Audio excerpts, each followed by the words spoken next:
Reports from India tonight say as many as 200 people have been killed in Bangladesh in the aftermath of a pre-dawn coup in which President Mujibur Rahman was shot to death in the presidential palace.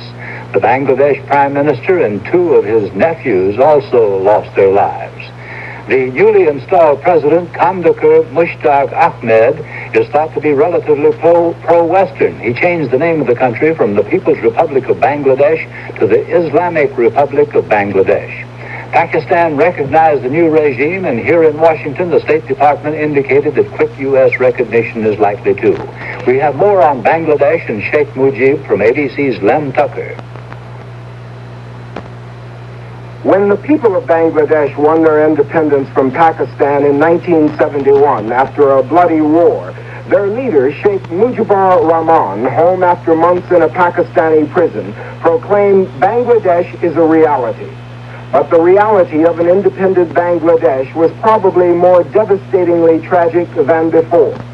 Still, the 80 million or so people of the country were existing as perhaps the most underfed in the world.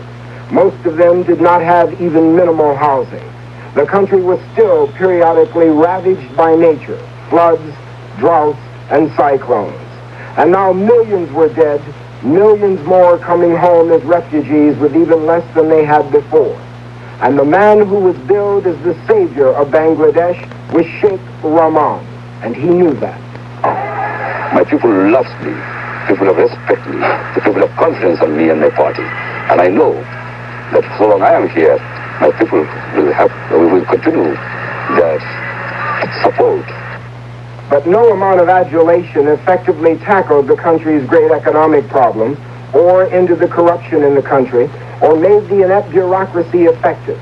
And so, for all those reasons, at least according to reports from Bangladesh today, the coup came. So Bangladesh has a new leader, but the nation's problems are the same. Lem Tucker, ABC News.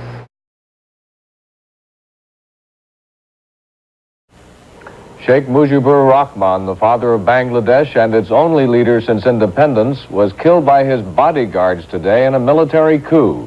The prime minister was killed too. The new president is Kandakar Ahmed, who was against Mujibur's close friendship with Russia and India.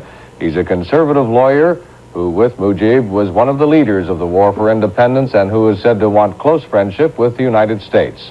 Ahmed renamed the country the Islamic Republic of Bangladesh.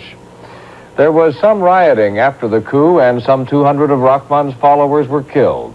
A report on why it happened from Edwin Newman. Sheikh Mujib went from public adulation amounting to hysteria to disaster and death in just 3.5 years.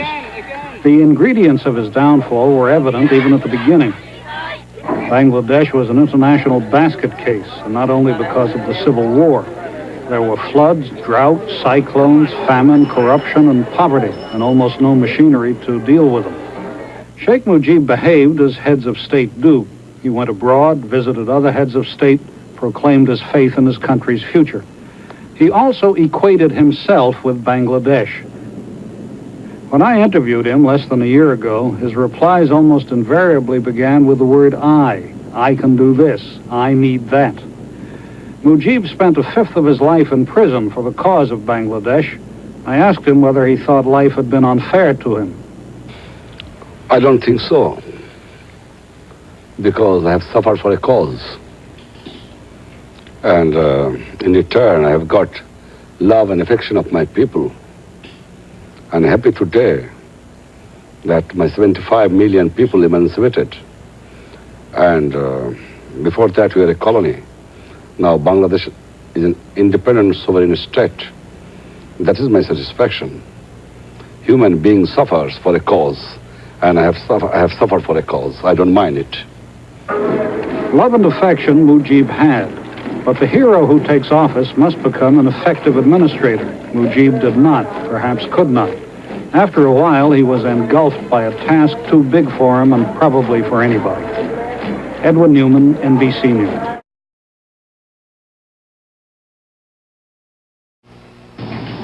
There is a new pro-American military-backed government in Bangladesh this evening. It took power in a surprise pre-dawn coup. The Bangladesh president, Sheikh Mujibur Rahman, is dead.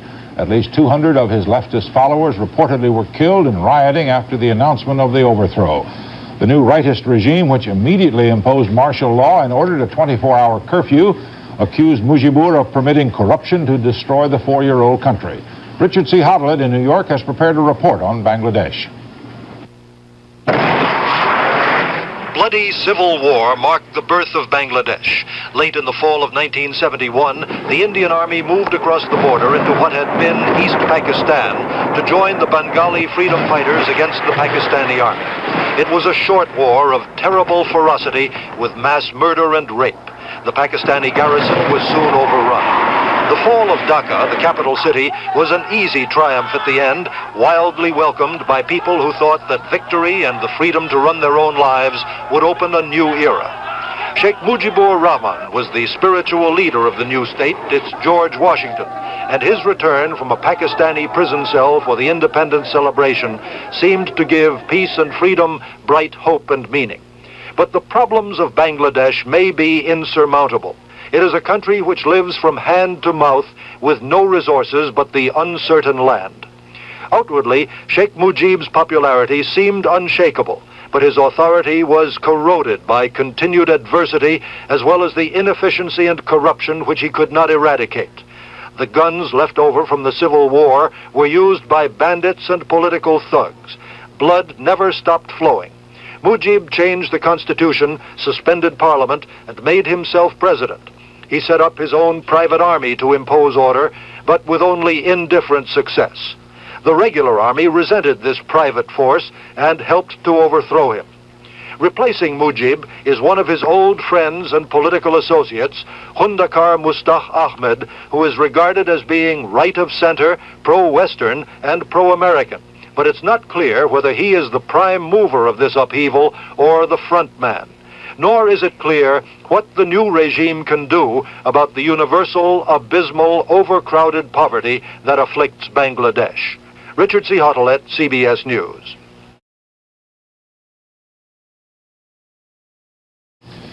It was a week ago today that young military officers in Bangladesh led a bloody coup against President Mujibur Rahman.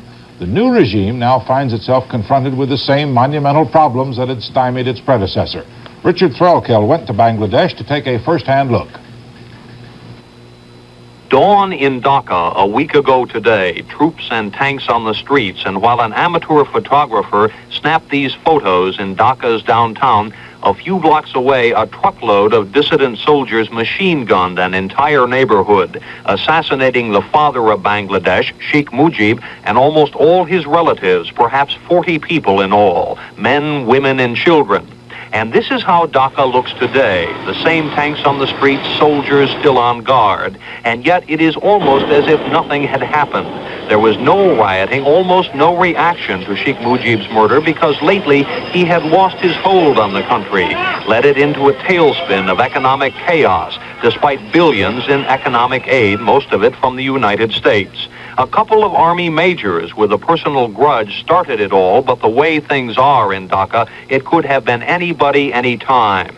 Bangladesh is the world's basket case. Too many people, not enough food to keep them alive. The army can and probably will change presidents anytime it feels like it. The new president, Mushtaq Ahmed, a lackluster administrator who took over almost by default, has promised the people an honest government, but given the handicaps, no government here can deliver anything more than promises. Even when it comes to public relations, the government first invited foreign correspondents into Dhaka to take a look around. But as suddenly as they opened Bangladesh up to the world, the new leaders suddenly closed it tight again, confining the newly arrived foreign press corps to our rooms, under guard, in a local hotel. Thereafter, the only view of Dhaka was what you could sneak from a hotel window or driving along the streets. Several dozen foreign journalists remain in Dhaka, unable to file their reports because Sheikh Mujib's successors are nervous about their own future, about their nation's future. How to please the great powers without becoming another Palestine. How simply to survive. Whatever the government, Bangladesh is going to need taking care of. It has demonstrated in 4 years since independence it cannot take care of itself. Richard Threlkeld, CBS News, Dhaka.